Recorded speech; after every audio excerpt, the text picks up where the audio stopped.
আসসালামু আলাইকুম, welcome back to my channel. আশা করছি আপনারা সবাই খুবই ভালো আছেন। আলহামদুলিল্লাহ আমি খুবই ভালো আছি। আবারও হাজির হয়ে গেলাম আপনাদের মাঝে নতুন একটা ব্লগ নিয়ে। তো আজ বাসায় কি রান্না করছি তা আপনাদের মাঝে একটু শেয়ার করতে এসেছি। আর শুরুতে তো দেখতেই পেয়েছেন কবুতরের ঘর থেকে 4টা কবুতর বের করে কবুতরগুলো জবাই করে নিয়ে ভালো মতো পরিষ্কার করে প্রত্যেকটা কবুতর এখন আমি চুলার তাপে ছেঁকে নিচ্ছি। কবুতরগুলো সব ছেঁকা হয়ে গেছে। এগুলোকে এখন আমি বটি দিয়ে পিচ করে কেটে নিচ্ছি। কবুতরের মাংস টুকরাগুলো ছোট সাইজ করে কেটে নিচ্ছি। কবুতরটা আমি কিন্তু ভালো করে পরিষ্কার করে নিয়েছি। কবুতর কাটা হয়ে গেছে। এখন আমি মশলাটা বেটে নিচ্ছি। শুকনো মরিচটা আমি আগে থেকে বেটে নিয়েছি। এখন আমি আদা রসুনটা বেটে নিচ্ছি। আদা রসুন বাটা হয়ে গেছে। এখন আমি জিরাটা বেটে নিচ্ছি। জিরাটা আমি শিলপাটা মিহিন করে বেটে নিয়েছি। এখন দিয়ে দিচ্ছি গরম মশলা। গরম মশলাগুলো এখন ভালো করে বেটে নিচ্ছি। মাটির চুলায় রান্নার স্বাদ থাকে আলাদা, তা তো আপনারা জানেনই। এরই মধ্যে মাংসতে যদি সব রকমের মশলা যদি শিলপাটা বেটে নেওয়া হয় তাহলে মাংস রান্নার স্বাদ আরো দ্বিগুণ বেড়ে যায়। আমি সবসময় রান্নাতে প্রতিদিন মশলা বেটেই খেতে বেশি পছন্দ করি। আর এদিকে আমি কবুতরগুলো ভালো করে ধুয়ে পরিষ্কার করে নিয়েছি। এখানে আমি কবুতরের মাংসগুলো আলাদা করেছি। চামড়া, গিলা, কলিজা এবং গলা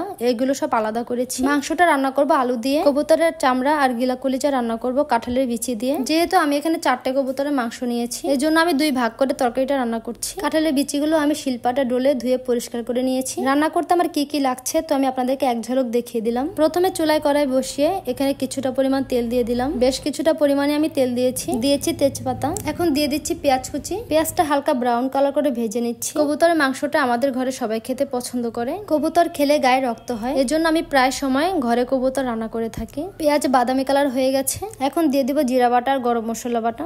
জিরার মশলাটা তেলের উপর ভালো করে ভেজে নিতে হবে। জিরা আর গরম মশলাটা তেলের উপর ভেজে নেওয়া হয়ে গেছে। এখন দিয়ে দেবো আদা রসুন বাটা। আদা রসুনের কাঁচা গন্ধটা না যাওয়া পর্যন্ত তেলের উপর ভেজে নিতে হবে। এখন দিয়েছি মরিচ বাটা।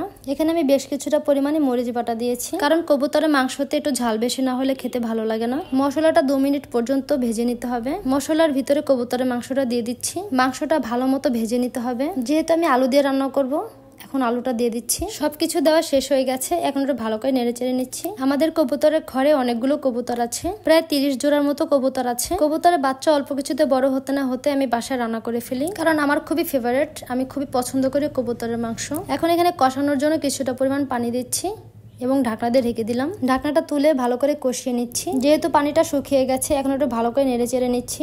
অবশ্যই কবুতরের মাংসটা একটু ভালো মতো কষিয়ে নিতে হবে, তাহলে মাংসটা খেতে খুবই ভালো লাগবে। দিব 1 চামচ পরিমাণ হলুদের গুঁড়ো। লবণটা কিন্তু আমি আগে থেকে দিয়েছি। লবণটা দেওয়ার সময় ভিডিওটা ওপেন করতে মনে ছিল না। কবুতরের বাচ্চা রান্না করতে বেশি সময় লাগে না, তো মাংসটা তাড়াতাড়ি সিদ্ধ হয়ে যায়। এখন দিয়ে দিচ্ছি ঝোলের পানি। যেহেতু তরকারিতে আমি ঝোল রাখবো, এজন্য পানির পরিমাপটা আমি একটু বেশি দিয়েছি। আমার রান্না আপনাদের কেমন লাগে অবশ্যই কমেন্টে জানাবেন। মাটির চুলায় রান্না করতে আমার যেরকম ভালো লাগে, আর মাটির চুলার রান্না আমার কাছে খুবই অসাধারণ লাগে। তো আপনাদের সাথে কথা বলতে বলতে এদিকে আমার তরকারিটা হয়ে গেছে। উপর দিয়ে জিরার গুঁড়া দিয়ে নামিয়ে ফেলছি। কবুতরের মাংসটা আমি একটা কড়াইতে ঢেলে নিচ্ছি। কবুতরের মাংসটা অনেক ঝাল ছিল আর খেতেও খুবই ভালো লেগেছিল। যারা নতুন রাঁধুনি আছেন তারা আমার এই টিপসগুলো ফলো করতে পারেন। এইভাবে করে রান্না করে দেখবেন, পরিবারের সকলে হাত চেটে পুটে ভাত খাবে। এখানে দিচ্ছি আমি বেশ কিছুটা পরিমাণ তেল, আর দিয়েছি 2টো তেজপাতা মাঝখান দিয়ে চিড়ে। আর এখন দিয়ে দেবো পেঁয়াজ কুচি।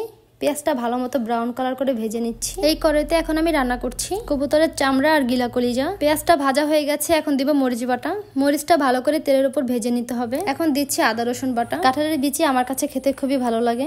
কাঁঠালের বিচি দিয়ে কবুতরের চামড়া রান্না করলেও ভালো লাগে খেতে। এখন দিব জিরা বাটা আর গরম মশলা বাটা। সব মশলাগুলো আমি নেড়ে চেড়ে তেলের মধ্যে ভেজে নিচ্ছি। এ পর্যায়ে এখন দিয়ে দিচ্ছি চামড়া আর গিলা, কলিজা। চামড়া আর গিলা, কলিজাটা তেলের উপর ভালো করে ভেজে নিতে হবে। আমি যেরকম ভাবে রান্না করেছি অবশ্যই আপনারা বাসায় ট্রাই করতে পারেন, খেতে খুবই ভালো লাগবে। এখন দিয়ে দিচ্ছি স্বাদ অনুযায়ী লবণ। তো কাঁঠালের বিচি যে কোনো তরকারি দিয়ে রান্না করলে খেতে খুবই ভালো লাগে।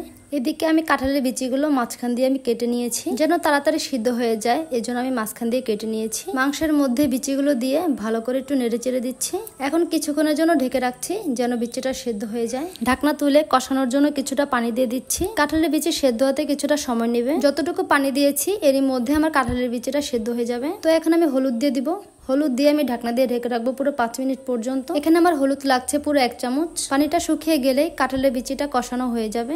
কাঁঠালের বিচি আমার বেশি পছন্দ পুঁই শাক দিয়ে। পুঁই শাক এবং লতি দিয়েও কাঁঠালের বিচি খেতে খুবই ভালো লাগে। এদিকে কাঁঠালের বিচিটা কষানো হয়ে গেছে। আমার আম্মু বলে তরকারি যত কষাবে তত বেশি রান্নার স্বাদ চলে আসে, এতে করে মশলার গন্ধটাও থাকে না আর খেতেও খুবই ভালো লাগে। তো কাঁঠালের বিচি দিয়ে কবুতরের পাক চামড়া এবং গিলা, কলিজা, এই সহজ রেসিপি আপনারা অবশ্যই বাসায় ট্রাই করতে পারেন। আর এদিকে কথা বলতে বলতে আমার কাঁঠালের বিচির তরকারি রান্না হয়ে গেছে। তো এখন ভাজা জিরা গুঁড়া দিয়ে নামিয়ে ফেলছি। আমার রান্না ভালো লাগলে একটা লাইক, কমেন্ট, শেয়ার, সাবস্ক্রাইব করে দিবেন। তো আশা করছি সবাই সুস্থ থাকবেন, ভালো থাকবেন, এই দোয়াই করি। আল্লাহ হাফেজ।